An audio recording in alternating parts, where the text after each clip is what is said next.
अस्सलाम वालेकुम व्यूअर्स, मैं हूं समीना पाशा। उम्मीद है आप लोग खैरियत से होंगे। व्यूअर्स, 3-4 अहम खबरें हैं जो आपके साथ इस व्लॉग में शेयर करेंगे। आपको बताएंगे कि पीटीआई वाले बड़ा जश्न मना रहे हैं कि जज हुमायूं दिलावर, जिन्होंने इमरान खान साहब को 3 साल कैद की सजा सुनाई थी तोशाखाना केस की, तो उनकी इस फैसले के ऊपर ले दे तो पहले ही से हो रही थी, लेकिन अब उनसे मुतालिक एक अहम खबर यह है कि इस्लामाबाद हाई कोर्ट के चीफ जस्टिस ने उनको ओएसडी कर दिया है और इस सिलसिले में बाकायदा नोटिफिकेशन भी जारी कर दिया गया है। ओएसडी बनाना, क्या ये सजा है उनकी? क्या उनकी तनज़ुली हुई है? क्या उनको इमरान खान को गलत सजा सुनाने के ऊपर सजा सुनाई गई है, या फिर कोई और इसका और पहलू भी हो सकता है? इसके ऊपर बात करेंगे आज व्लॉग में। फिर आपको बताएंगे कि पाकिस्तान पीपल्स पार्टी ने आज बड़ा आके स्टांस लिया है और बड़ी उन्होंने जनाब आईनो कानून की गर्दान आज हमें सुनाई है। तो ये जो उनकी आईन और कानून की याददाश्त वापस आई है, वो क्यों आई है और क्या ये आई भी है या सिर्फ ये एक ढोंग है, नाटकबाजी है, इसके ऊपर बात करेंगे। और फिर बात करेंगे शाह महमूद कुरैशी साहब के हवाले से, दीगर खिलाड़ियों के हवाले से कि जो इस वक्त जेल में हैं और सोबतें काट रहे हैं, खासतौर पर खवातीन कारकुनान जिनको पकड़ा गया है और उनके केसेस भी आगे नहीं बढ़ पा रहे। तो ये सब खबरें जी आज के व्लॉग में। आपसे रिक्वेस्ट है कि अगर चैनल को अभी तक सब्सक्राइब नहीं किया तो सब्सक्राइब कर लें। सबसे पहले सबसे आम खबर जनाब जज दिलावर साहब के हवाले से, और ये तो बात एक अपनी जगह इंटरेस्टिंग थी ही, जिसका मैंने जिक्र पहले भी किया था कि सुप्रीम कोर्ट ऑफ पाकिस्तान ने भी उनके फैसले को तकरीबन गलत करार दिया है और उन्होंने बाकायदा ये कहा है कोर्ट के अंदर कि उनके फैसले में बहुत से नकाइस हैं। उसके बाद इस्लामाबाद हाई कोर्ट के चीफ जस्टिस ने भी जज हुमायूं दिलावर साहब ने जो फैसला सुनाया है उसके ऊपर संगीन सवालात उठाए हैं और कहा है कि बिल्कुल ऐसा लग रहा है कि इसमें कुछ गलतियां की गई हैं। और चीफ जस्टिस सुप्रीम कोर्ट ने तो ये तक रिमार्क्स दिए कि बहुत उजलत में ये फैसला सुनाया गया है, इतनी जल्दी किस बात की थी? ये बात तो जस्टिस जमाल बंदोखेल को भी कहनी पड़ी। और उसके बाद फिर ये तक भी बात की गई कि ऐसा लग रहा है कि बिल्कुल यकतरफा फैसला सुना दिया गया, दूसरी आपने साइड को तो सुना ही नहीं है। तो ये फाश गलतियां थी उनके फैसले की, और ये तो खैर उसमें आप बात कर सकते हैं ना, जो नियतन खराबियां थी, टेक्निकली भी बड़े मसाइल थे कि जब आपको एक अहम बड़ी कोर्ट ये कह रही है कि पहले आप दायरा इख्तियार वाला जो इशू है उसको रिजॉल्व करें, फिर आप हक दिफा वाली बात है उसको रिजॉल्व करें, फिर आप एज ए जज कॉन्ट्रोवर्शियल हैं उन मुकला के लिए, वो आप एतमाद का इजहार नहीं कर रहे तो उस मसले को हल करें। तो पहले ये जो ज़ेली चीजें हैं ये तय होंगी, तो उसके बाद फिर आप मुकदमे के जो मेरिट्स हैं उसकी तरफ जाते हैं। लेकिन यहाँ तो जज साहब ने किसी बात को खातिर में ही नहीं रखा और फौरी तौर पर उन्होंने बस फैसला सुनाने की। तो ये सारी चीजें सुप्रीम कोर्ट और इस्लामाबाद हाई कोर्ट में डिस्कस हो चुकी हैं और जज साहिबान इसके ऊपर अपनी राय भी दे चुके हैं कि ये गलत फैसला था। उसके बाद ये अब आप जो सारा मामला इसको उठा के सिर्फ एक तरफ रख दें और अब ये जो दूसरी खबर है इसको आप दूसरे तरफ, इसको बिल्कुल उस खबर से हटकर जरा एक दफा पढ़ने की कोशिश करें कि जनाब जज दिलावर साहब को ओएसडी बना दिया गया। बहुत सारे चैनल्स इसको यूं रिपोर्ट कर रहे थे कि जैसे उनको सजा दी गई है और ये कोई तनज़ुली हो गई है उनकी, कि जिस तरह से चूंकि चीफ जस्टिस साहिबान ने इसके उनके फैसले के ऊपर संगीन एतराजात उठा दिए हैं तो बेसिकली ये उनकी नालायकी साबित होती है, लिहाजा उनको ओएसडी बना दिया गया। तो ऐसा तासुर जा रहा था कि जैसे उनको सजा सुनाई गई है और ओएसडी बना दिया है। लेकिन मैं आपको थोड़ा सा यहाँ पर एक दूसरा वर्जन भी रखना चाहती हूँ। पहली बात तो ये कि ओएसडी का मतलब क्या होता है। ओएसडी का तो मतलब होता है कि आपको एक स्पेशल ड्यूटी ऑफिसर बना दिया जाता है, यानी आप जो एक अपना रेगुलर रूटीन का काम कर रहे होते हैं उससे आपको हटा दिया जाता है, लेकिन आप रहते तो स्पेशल ऑफिसर ही हैं। तो आप ऑन ड्यूटी भी होते हैं लेकिन स्पेशल आपका काम सेगमेंट, यानी आपको डेजिग्नेट कर दिया जाता है स्पेशल ड्यूटी ऑफिसर, और फिर आपसे कोई भी काम और लिया जा सकता है, आपको खुद से वो कोई असाइन किया जा सकता है। लेकिन इसका मतलब ये नहीं है कि आपको बरतरफ कर दिया गया है, इसका ये मतलब भी नहीं है कि कोई आपकी तनख्वाह बंद हो जाएगी, इसका ये मतलब भी नहीं है कि आपकी मुराद बंद हो जाएंगी, इसका ये मतलब भी नहीं है कि फ्यूचर में आपको दोबारा कोई अदालत में बिठाया नहीं जाएगा। तो ये बिल्कुल किसी तरह की भी पनिशमेंट तो कहीं से भी नजर नहीं आती कि ओएसडी बनाया गया तो जी कोई तनज़ुली हो गई है। दूसरी बात यह है इम्पोर्टेंट कि आमतौर पर ओएसडी उन अफसरान को भी बना दिया जाता है ब्यूरोक्रेसी में भी कि जो लंबी छुट्टी पर चले जाएं या दस्तयाब ना हो, किसी वजह से अवेलेबल ना हो, तो फिर उनको भी बाज़ औक़ात ओएसडी बना दिया जाता है। यानी वो रेगुलर रूटीन के काम के लिए जो है वो अगर दस्तयाब नहीं होते तो फिर उनको ओएसडी का स्टेटस दे दिया जाता है। तो अब जज हुमायूं दिलावर साहब भी, आपको पता है कि इमरान खान साहब को फैसला सुनाने के बाद लंदन चले गए थे और एक वर्कशॉप में वहां पर मसरूफ थे यूनिवर्सिटी में। तो उसके बाद से यानी वो जाहिर है अदालतों में तो नहीं मौजूद थे और ना ही अदालतों में उनके केसेस लगे हुए हैं, ना सुन रहे हैं। वैसे भी जो मातहत अदालतें थी उनमें छुट्टियां भी चल रही थी। तो अब इसमें दो तीन बातें हो सकती हैं। पहली बात तो ये, इस बात का इम्कान जो ये है, चलिए इस बात के इम्कान को भी मैं शामिल कर लेती हूँ कि जी उन्हें कोई फैसले में गलतियों की वजह से फिलहाल मजीद केसेस देने से रोक दिया गया है, लेकिन मुझे आमतौर पर इसमें ये वजह नजर नहीं आती, क्योंकि हम किसी भी चीज को आउट ऑफ कॉन्टेक्स्ट नहीं देख सकते। ऐसा नहीं है कि हम आंखें बंद करके ये सोच लें कि सब एकदम अच्छे बच्चे बन गए और सबने कहा हो इमरान खान से तो बड़ी ज्यादती हो गई है, लिहाजा इस नालायक जज को जो है वो ओएसडी बना दिया जाए। तो ऐसी बात नहीं है। आपको मालूम है कि वो जज ने अपने तौर पर अपनी मर्जी से तो फैसला दिया नहीं है, वैसे भी तो जिस तरह उनसे कहा गया उन्होंने फैसला दे दिया है। तो जो जिन्होंने फैसला दिलवाया है, तो वो क्या आपके ख्याल से अब उनको जलील करवाएंगे या वो कोई उनको सजाएं दिलवाएंगे? तो ये बेसिकली नवाजिशात ही होती हैं। आपको ओएसडी अगर बनाया गया है तो इसका मकसद ये भी हो सकता है कि उन्हें कोई और ड्यूटी असाइन की जा रही हो। इसका ये भी मकसद हो सकता है कि चूंकि वो अभी अवेलेबल ना हो या मजीद अभी केसेस की समाअत ना करना चाहते हो तो उनको ओएसडी बना दिया गया, उनको ओएसडी का स्टेटस दे दिया गया। तो बेसिकली इसमें बहुत सारे ऑप्शंस हो सकते हैं, सिर्फ ये वजह नहीं है कि कोई उन्हें पनिशमेंट दी गई है। और मैं तो वैसे भी ये मानने के लिए तैयार नहीं हूं। मेरा तो मानना ये है कि शायद उन्हें कोई बहुत ज्यादा इनामो अकराम से ही नवाजा गया होगा, इतना बड़ा कारनामा जो उन्होंने किया है ताकतवरों के कहने पर। तो इसमें तो मुझे कोई दो राय नजर नहीं आती। बाकी अगर ओएसडी बना भी दिया है तो वो दर्शनी से इस तरह के अनाउंसमेंट्स हो सकती हैं, जरूरी नहीं है कि इसके पीछे यही वजह हो।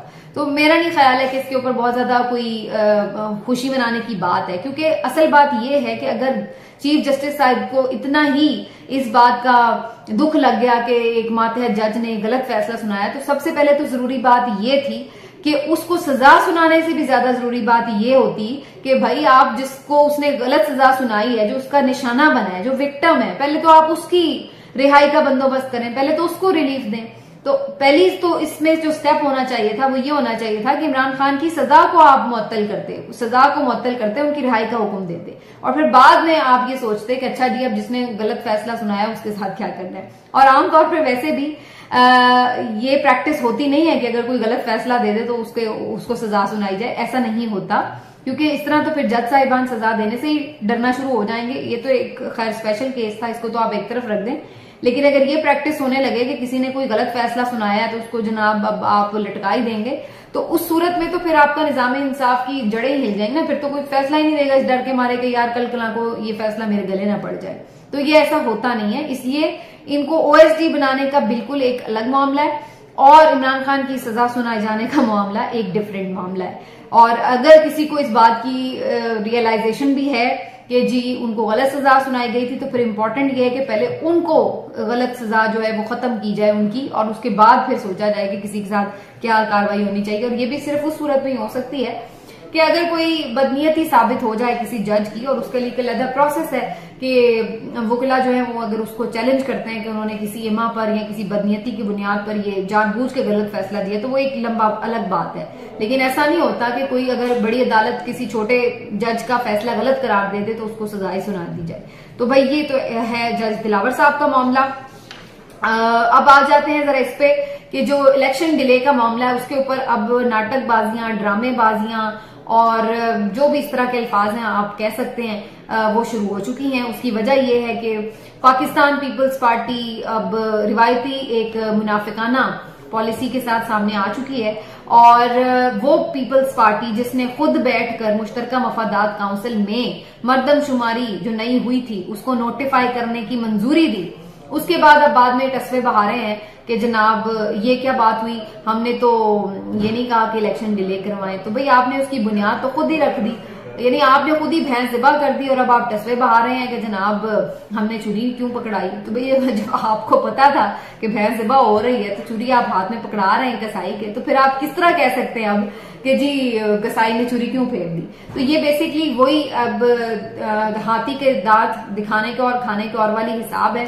अपना सिर्फ एक ये इमेज दिखाने के लिए कि जनाब हम तो बड़े जमहूरी हैं और हम तो बड़े आइन और कानून के पासदार हैं, ये सिर्फ एक इमेज दिखाने के लिए अब ये रोना धोना और ये प्रेस कॉन्फ्रेंसें और ये चीखना चिल्लाना शुरू हो जाएंगे कि जनाब 90 दिन में इंतखाब क्यों नहीं हो रहे। लेकिन असल बात ये है कि इसकी बुनियाद तो इन्होंने खुद रखी है और ये तमाम लोग इस चीज में शामिल है और इसी वजह से इनका ये जो अब मुनाफिकाना सी पॉलिसी है उसका कोई फायदा नहीं है। यही हाल PMLN का है। ये भी भले मुतालबे करते फिरे कि जी 16 दिसंबर तक हल्का बंदियां भी कर लो, वोटर लिस्टें भी कर लो, इलेक्शन भी करा दो। तो अब आप जो मर्जी कह लें, सबको पता है कि आप इलेक्शन नहीं चाहते, सबको पता है कि आप और आपके अब्बा जान इलेक्शन नहीं चाहते और सबको पता है कि ये इलेक्शन तब तक नहीं होंगे जब तक कि आपको नहीं लगता कि इमरान खान का कोई बंदोबस्त हुआ जा रहा है। और तीसरी बात यह है कि इस दौरान जितने भी स्टेप्स आपने लिए हैं इस इलेक्शन को डिले करने के लिए, इंसाफ का कत्ल करने के लिए, अवाम और जमहूर का खाना खराब करने के लिए, उसमें आप तमाम लोग पूरे शरीक हैं। तो किसी को इसमें कोई रियायत नहीं दी जा सकती कि भाई आप बड़े अच्छा आपका किरदार रहा, आप सब इसमें शरीक हैं। तो अब आपका ये जो आके प्रेस कॉन्फ्रेंसों में तस्वे बहाना है ना, ये किसी को कोई इसका असर नहीं होता। सबको मालूम है कि ये वो वाली पॉलिसी है। जब आपको याद होगा कि पीपल्स पार्टी की गवर्नमेंट थी तो ड्रोन हमले हुआ करते थे, अमेरिकन किया करते थे और ये अमेरिकनों को कहते थे उस वक्त कि आप ड्रोन हमले करते जाएं, कोई मसला नहीं है, हम बस ऊपर से आके एहतजाज करते जाएंगे। और ये बात बाद में फिर जो विकीलीक्स आई और जो कॉन्डोलीजा राइस की भी मेरा ख्याल बुक भी आई, उसमें भी ये बात का जिक्र था। तो ये इनका शुरू से वतीरा रहा है कि अंदर ये पूरी सेटलमेंट रखते हैं कि भाई ठीक है ऐसे ही कर लेते हैं, नहीं होना इलेक्शन, और बाद में ऊपर से आके फिर आप एहतजाज करके अपना जमहूरी चेहरा भी दिखाएं, अपने आप को बहुत ज्यादा आइन और कानून का जो है अलंबरदार भी दिखाएं। तो ये वो वाली एक्टिंग जो है वो इनकी अब शुरू हो चुकी है। लेकिन मेरा ख्याल है ये थोड़ी सी ओवर एक्टिंग अब हो रही है क्योंकि अब ये चीज मानने के लिए कोई लॉजिक इस वक्त नजर नहीं आती कि कोई ये समझ ले कि हाँ भाई ये बात जेन्युइन अब इस वक्त कर रहे हैं। और लास्टली मैं थोड़ी बात करना चाह रही हूँ इस हवाले से कि शाह महमूद कुरैशी साहब जो हैं वो 3 रोजा रिमांड पर उनका दोबारा से रिमांड दे दिया गया, FIA को पुलिस के हवाले कर दिए गए हैं। 4 रोज पहले वो रिमांड में रहे हैं और उसके बाद 3 रोज का मजीद उनका रिमांड अब दे दिया गया है। तो उनको जब अदालत में आज भी लाया गया तो वो काफी मुतमईन नजर आए, मुझे तो हौसले में ही नजर आए और बज़ाहिर ऐसा ही लग रहा है कि उनके ऊपर भी यही दबाव है कि वो भी आकर किसी भी तरह PTI को बिल्कुल उससे लाताल्लुकी का इजहार कर दें, छोड़ने का ऐलान कर दें। लेकिन फिलहाल वो इस बात के ऊपर कन्विंस नजर नहीं आते। हामिद मीर साहब भी इसी बात को इंडोर्स कर रहे हैं कि बेसिकली उनका कसूर साइफर का छुपाना या साइफर की चोरी नहीं है, उनका कसूर ये कि वो चेयरमैन PTI के साथ क्यों खड़े हैं। चेयरमैन PTI इमरान खान साहब के लिए एक नई मुहिम शुरू हो चुकी है और ये मुहिम उनके कारकुनान और वोटर सपोर्टर्स की तरफ से शुरू की गई है जिसमें वो उनके नाम खत लिख रहे हैं और इस खत में वो अपने जज्बात का इजहार कर रहे हैं, अपनी मोहब्बत और अकीदत का इजहार कर रहे हैं। तो मैं सोशल मीडिया पे देख रही थी कि जोरों शोर से ये मुहिम जारी है। तो बहरहाल ये एक बात तो माननी पड़ेगी कि जो सोशल मीडिया है PTI का, उनको काफी क्रेडिट जाता है, उन्हें तरीके पता है कि किस तरह उन्होंने सारी सूरत हाल को कैप्चर किए रखना है, इशू को अलाइव रखना है और किस तरीके से जो जज्बात हैं उनको अलाव जो है वो एक उनका जगाए रखना है। तो यही वाली सूरत हाल इन लेटर्स के थ्रू भी नजर आती है, वरना इन लेटर्स का ना तो वो इमरान खान तक पहुंच रहे हैं और ना इनका कोई किसी के ऊपर असर होना है। लेकिन असल बात यह है कि वो अपनी एक मोहब्बत का इजहार है तो वो कर रहे हैं। और मैं यही बार बार सोचने पे मजबूर हो जाती हूँ कि जिस शख्स को आप लोग माइनस करने की कोशिश करते हैं या ये कह रहे हैं कि वो आवाम के दिलों से निकल जाए, तो वो उल्टा उसके दिलों में और घर कर जाता है। वो अगर बिरयानी में आलू खाता है तो सारे अगले दिन हम देखते हैं कि सोशल मीडिया भरा होता है कि जनाब उसने सबने बिरयानी में आलू डाल के बिरयानी पका ली होती है। अगर वो चाय में पराठा डिप करके खाता है तो सारे अगले दिन यही नाश्ता कर लेते हैं। अगर वो फिरोजी रंग या लाल रंग की शर्ट पहन लेता है तो सारे यही काम करते हैं। और अब जब ये सुन रहे हैं सब कि इमरान खान साहब की शेव बढ़ी हुई है और कुछ लोगों ने तो ये तक कहा कि शायद थोड़ी दाढ़ी नुमा शेव हो गई है उनकी, लेकिन बाद में लतीफ कोसा साहब ने तो खैर कहा कि 2-3 दिन की शेव थी, इस तरह से था, ये नहीं कि प्रॉपर उनकी दाढ़ी है। तो मैं ये सोचने पे मजबूर हो गई कि अब उनकी दाढ़ी की पिक्चर्स जिस तरह इमेजिनरी लोगों ने बनाई हुई है सोशल मीडिया पर, तो अनकरीब हम देखेंगे कि सारे जो लड़के हैं PTI के वोटर सपोर्टर वो दाढ़ी में ही घूमना शुरू होंगे, जी खान साहब की दाढ़ी तो हम भी दाढ़ियां बढ़ा लें। तो ये कोई हैरानकुन बात नहीं होगी। तो जो इस तरह का एक अब उनका एक अलहदा ही रोमांस है अपने वोटर सपोर्टर के साथ, कारकुन के साथ, ये तोड़ना कोई इतना आसान काम नहीं है। और पता नहीं ये कौन सी एक आसेब के पीछे सब भाग रहे हैं। आई डोंट नो किसका क्या एंड रिजल्ट है, लेकिन फिलहाल तो इसमें कोई किसी को कामयाबी होती नजर नहीं आ रही। मिलते हैं अगले वीलॉग में, अपना ख्याल रखिए। अल्लाह।